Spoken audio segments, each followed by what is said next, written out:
Hello student, আশা করি তোমরা ভালো আছো। গোল্ডেন আই ইনস্টিটিউশন চ্যানেলে তোমাদের সবাইকে স্বাগত। আজ আমি তোমাদের 2025 সালের মাধ্যমিক পরীক্ষার জন্য ভূগোলের 5 মার্কসের প্রশ্নের সাজেশন দিয়েছি। আমার আজকের এই ভিডিওটা যদি ভালো লাগে তাহলে অবশ্যই লাইক শেয়ার করো এবং কোনো নতুন স্টুডেন্ট হলে চ্যানেলটাকে সাবস্ক্রাইব করো। তাহলে চলো পড়ানোতে যাওয়া যাক। তোমরা যারা 2025 সালে মাধ্যমিক দেবে তাদের জন্য ভূগোলের 5 মার্কস প্রশ্নের সাজেশন। দেখো, এখানে দুটো পার্টে আসে 5 মার্কসের প্রশ্ন। একটা হচ্ছে প্রাকৃতিক ভূগোল থেকে আসে, আর একটা হচ্ছে আঞ্চলিক ভূগোল থেকে আসে। প্রাকৃতিক ভূগোল থেকে 4টা প্রশ্ন থাকে, তার মধ্যে দুটো লিখতে হয়। আঞ্চলিক ভূগোল থেকেও তাই 4টে প্রশ্ন থাকে, দুটো লিখতে হয়। আর তোমরা জানো যে 4 নম্বর চ্যাপ্টার বর্জ্য ব্যবস্থাপনা এবং 6 নম্বর চ্যাপ্টার উপগ্রহ চিত্র ও ভূবৈচিত্র্য সূচক মানচিত্র থেকে কোনো 5 মার্কসের প্রশ্ন আসে না। এবার প্রাকৃতিক ভূগোল থেকে যে 4টি প্রশ্ন আসে সেটা চ্যাপ্টারগুলো হচ্ছে 1 নম্বর চ্যাপ্টার বহির্জাত প্রক্রিয়া ও তাদের দ্বারা সৃষ্ট ভূমিরূপ, এর থেকে একটা প্রশ্ন আসে। বায়ুমণ্ডল থেকে দ্বিতীয় চ্যাপ্টার বায়ুমণ্ডল থেকে দুটো প্রশ্ন আসে, আর তৃতীয় চ্যাপ্টার বায়ুমণ্ডল থেকে একটা প্রশ্ন আসে। আর আঞ্চলিক ভূগোলের ভারতের প্রাকৃতিক পরিবেশ থেকে একটা আসে, আর ভারতের অর্থনৈতিক পরিবেশ থেকে তোমাদের 3টে প্রশ্ন আসে, টোটাল 4টে আসে। এবার তোমাদের একটা কথা আমি প্রথমেই বলে রাখি, সেটা হচ্ছে আমি যে সাজেশন প্রশ্নগুলো দিয়েছি এই 1 নম্বর চ্যাপ্টার থেকে যে প্রশ্নগুলো দিয়েছি এবং 3 নম্বর চ্যাপ্টার বায়ুমণ্ডল থেকে যে প্রশ্নগুলো দিয়েছি, এই প্রশ্নগুলো তোমরা সবগুলো প্রশ্ন তৈরি করবে। কারণ হচ্ছে এইটার থেকে যদি তোমরা একটা কমন পাও আর বায়ুমণ্ডল থেকে যদি একটা কমন পাও, তাহলে তোমাদের এই চ্যাপ্টারটা থেকে তোমাদের দুটো প্রশ্ন যে লিখতে হবে সেটা তাহলে তোমরা দুটোই কমন পেয়ে যাবে। বায়ুমণ্ডল থেকে আমি মাত্র 3টে প্রশ্ন দিয়েছি, এই 3টে প্রশ্নই তোমরা রেডি করবে। কারণ হচ্ছে বায়ুমণ্ডল থেকে প্রচুর প্রশ্ন হয়। এবার বায়ুমণ্ডল যদি তোমরা শুধু পড়ো, ধরো তোমরা এই দুটো পড়লে না, শুধু বায়ুমণ্ডল থেকে পড়লে দুটো প্রশ্ন কমন পাওয়ার জন্য, কিন্তু তোমরা নাও পেতে পারো। কেউ এর গ্যারেন্টি দিতে পারে না কি বায়ুমণ্ডল থেকে সব প্রশ্ন করলেও আমি দুটো প্রশ্ন কমন পেয়ে যাব। কিন্তু এই দুটো চ্যাপ্টার থেকে তোমরা যদি সব প্রশ্ন করো তাহলে তোমরা অবশ্যই দুটো প্রশ্ন কমন পাবে। তারপরে তোমরা বায়ুমণ্ডলের চ্যাপ্টারের যে সাজেশন প্রশ্নগুলো আছে সেগুলো রেডি করবে। প্রথমে 1 নম্বর 3 নম্বর রেডি করবে, তারপরে 2 নম্বর চ্যাপ্টার বায়ুমণ্ডলের প্রশ্নগুলো রেডি করবে। তাহলে বোঝাতে পারলাম? এবার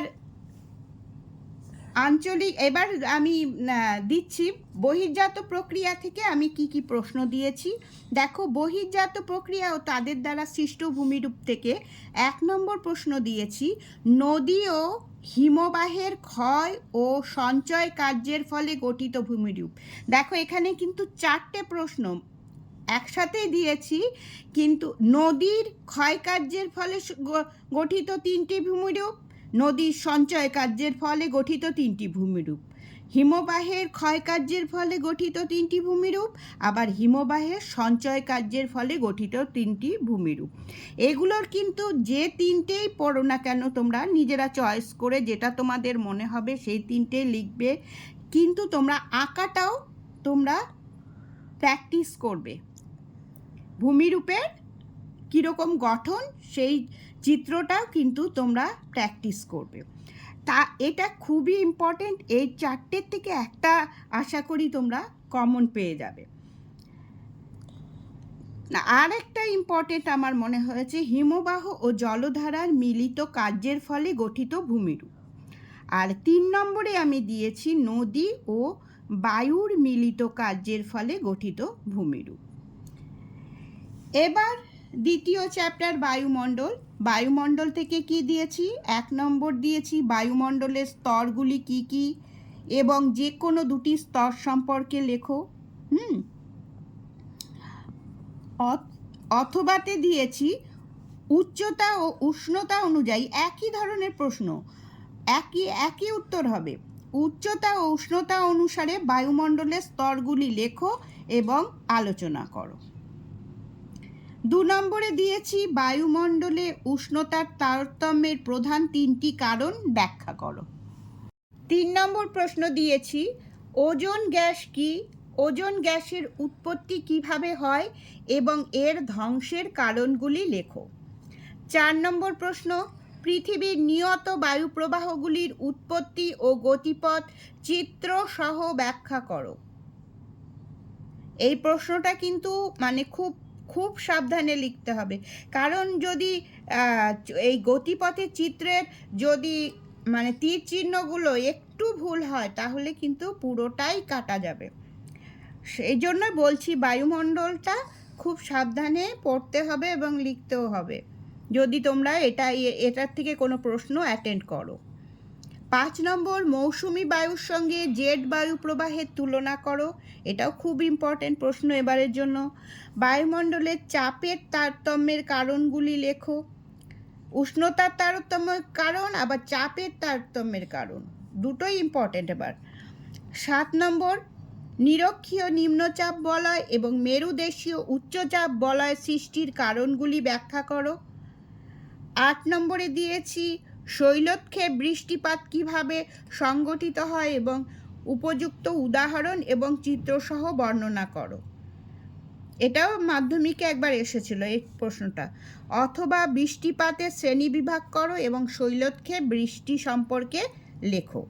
বৃষ্টিপাত সম্পর্কে লেখো। 9 নম্বরে দিয়েছি ক্রান্তীয় ঘূর্ণবাত ও নাতিশীতোষ্ণ ঘূর্ণবাতের মধ্যে পার্থক্য লেখো। দেখো 9টা প্রশ্ন, হ্যাঁ এটা বেশি করেই পড়তে হবে, কিছু করার নেই এই চ্যাপ্টারটা থেকে। এবার দেখো বাড়িমণ্ডল, তৃতীয় চ্যাপ্টার বাড়িমণ্ডল। এটার থেকে দিয়েছি 1 নম্বরে দিয়েছি সমুদ্র স্রোত সৃষ্টির কারণগুলি ব্যাখ্যা করো। 2 নম্বরে দিয়েছি জোয়ার ভাটা সৃষ্টির কারণ ও প্রভাব সম্পর্কে আলোচনা করো। আর 3 নম্বর দিয়েছি সমুদ্র স্রোত সৃষ্টির নিয়ন্ত্রকগুলি আলোচনা করো।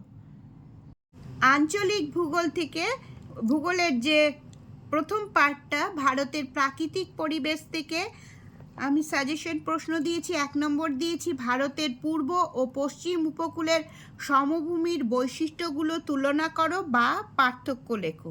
এটা এবারের জন্য খুবই ইম্পর্টেন্ট প্রশ্ন, এখানে আমি লিখে দিয়েছি। 2 নম্বর দিয়েছি দৈর্ঘ্য বা প্রস্থ বরাবর হিমালয়ের শ্রেণীবিভাগ করো। 3 নম্বরে দিয়েছি উত্তর ও দক্ষিণ ভারতের নদীগুলোর মধ্যে প্রাকৃতিক বৈশিষ্ট্যের পার্থক্য আলোচনা করো। এটাও খুব ইম্পর্টেন্ট এবার জন্য, ভেরি ভেরি ইম্পর্টেন্ট এবারের জন্য। 4 নম্বর ভারতের জলবায়ু নিয়ন্ত্রণের প্রধান কারণগুলি ব্যাখ্যা করো। 5 নম্বর ভারতীয় জলবায়ুতে মৌসুমি বায়ুর প্রভাব আলোচনা করো।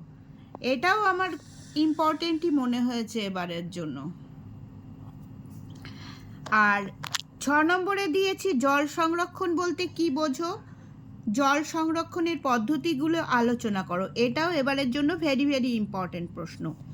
আর 7 নম্বরে দিয়েছি ভারতের নগর গড়ে ওঠার প্রধান কারণগুলি আলোচনা করো। যদিও এটা ভারতের পেছন দিকে চ্যাপ্টার, কিন্তু এটা যেহেতু প্রাকৃতিক পরিবেশ, সে প্রাকৃতিক কারণেই তো নগরগুলো গড়ে ওঠে, সুযোগ সুবিধার উপরে নগরগুলো গড়ে ওঠা নির্ভর করে, সেই জন্য আমি প্রাকৃতিক পরিবেশের এই পার্টে এই প্রশ্নটা দিয়েছি। এবার দেখো পরের পার্টে ভারতের হচ্ছে ওটা অর্থনৈতিক ও শিল্প। এই পার্টটার থেকে কি কি ইম্পর্টেন্ট, 1 নম্বর হচ্ছে ভারতের চা অথবা কফি অথবা ধান অথবা গম অথবা কার্পাস। এর মধ্যে 5টাই ইম্পর্টেন্ট, তার মধ্যে আমার মনে হয়েছে ধানটা বেশ ইম্পর্টেন্ট এবং চাটাও ইম্পর্টেন্ট। হ্যাঁ, আর বাকিগুলো আগের মাধ্যমিকে অনেকবারই এসেছে, তবে এবারের জন্য এই 5টার মধ্যে এই দুটোই বেশি ইম্পর্টেন্ট। কার্পাস চাষের অনুকূল প্রাকৃতিক পরিবেশ আলোচনা করো। হ্যাঁ, গতবার 24 সালে এসেছিল হচ্ছে ইক্ষু চাষ, তাহলে ইক্ষু চাষটা তোমাদের এবার আর পড়তে হবে না। 2 নম্বর হচ্ছে ভারতের পশ্চিমাঞ্চলে পেট্রোরসায়ন শিল্পের কেন্দ্রীভবনের কারণ কি? এটা এবারের জন্য ভেরি ভেরি ইম্পর্টেন্ট প্রশ্ন। 3 নম্বর পূর্ব ভারতের লৌহ ইস্পাত শিল্পের কেন্দ্রীভবনের কারণ কি? এটাও এবারের জন্য ভেরি ভেরি ইম্পর্টেন্ট। 4 নম্বরে দিয়েছি ইঞ্জিনিয়ারিং শিল্প বলতে কি বোঝো? ভারতে ইঞ্জিনিয়ারিং শিল্প গড়ে ওঠার কারণ কি? 2024 সালে মাধ্যমিকে এখানে এসেছিল, শিল্পর মধ্যে এসেছিল হচ্ছে কার্পাস বয়নশিল্প গড়ে ওঠার কারণ। তাহলে এটা বাদ হবে। 5 নম্বরে দিয়েছি ভারতের জনসংখ্যা বৃদ্ধির কারণগুলো কি কি, আর হচ্ছে ভারতের জনসংখ্যার অসম বন্টনের কারণ কি।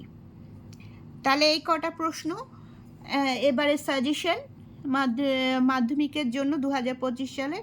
এবার আমি 2024 সালের ভূগোল প্রশ্নটা মধ্যে 5 মার্কসের যে প্রশ্নগুলো ছিল সেগুলো দিয়ে দিয়েছি। যাদের কাছে আছে গতবারের ভূগোলের প্রশ্ন মাধ্যমিকের তাদের তো আছেই, আর যাদের নেই তারা লিখে নিতে পারো।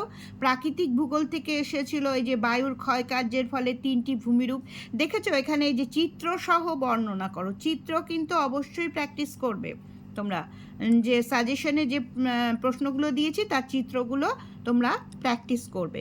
2 নম্বর হচ্ছে পৃথিবী পৃষ্ঠে বিশ্ব উষ্ণায়ন এসেছিল, তারপরে হচ্ছে ভূমধ্যসাগরীয় জলবায়ুর বৈশিষ্ট্য এসেছিল, তারপরে পৃথিবীর বিভিন্ন স্থানে সমুদ্র স্রোতের প্রধান 5টি প্রভাব আলোচনা করো এসেছিল, এই 4টে এসেছিল। আর আঞ্চলিক ভূগোলে এসেছিল ভারতের ক্রান্তীয় চিরহরিত অরণ্য আর ক্রান্তীয় মরু অরণ্যের উদ্ভিদের বৈশিষ্ট্যের উপর জলবায়ুর প্রভাব। আর 2 নম্বরে এসেছিল ভারতে ইক্ষু চাষ, আর হচ্ছে 3 নম্বরে ভারতের পশ্চিমাঞ্চলে কার্পাস বয়ন শিল্প উন্নতির কারণ, আর 4 নম্বরে ভারতের পরিবহন ব্যবস্থার প্রধান 5টি গুরুত্ব আলোচনা করো। স্টুডেন্টস, তাহলে আজ এই পর্যন্তই। তোমরা খুব ভালোভাবে আমি যে সাজেশনের প্রশ্নগুলো দিয়েছি সেগুলো আস্তে আস্তে রেডি করো এবং মুখস্থ করে নাও। আশা করি তোমরা ভালোই কমন পাবে।